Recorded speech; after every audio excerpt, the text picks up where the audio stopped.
সবচাইতে বেশি জান্নাতে প্রবেশ করাবে যে আমল, বিষ্ণু বললেন, এক হচ্ছে আল্লাহর ভয়, আরেক হচ্ছে সর্বোত্তম আচরণ। প্রিয় ভাইরা, ইসলামের মেজাজটাকে চিনে নেন, ইসলামের এসেন্সটাকে বুঝে নেন। আমরা ভালো আচরণকে গুরুত্ব দিতে চাই না। অনেক নামাজি লোক দেখবেন নামাজ পড়তে পড়তে কপালে কালো দাগ ফেলে দিচ্ছে, বাসায় বউয়ের সাথে খারাপ আচরণ করে, খিটখিটে মেজাজের, প্রতিবেশীর সাথে শুধু ঝগড়া, কলিগদের সাথে ঝগড়া, মারামারি, দুঃসম্পর্ক, এরকম আছে না নাই বলেন? আছে না? কিন্তু নামাজি, অনেক বড় হাজি, একদিনও কোরআন তেলাওয়াত মিস হয় না।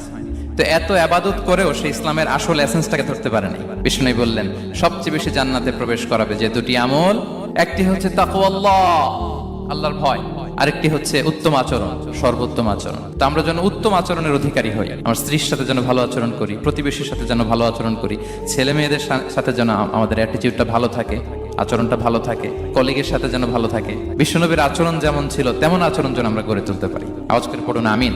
সুনানে আবু দাউদের এক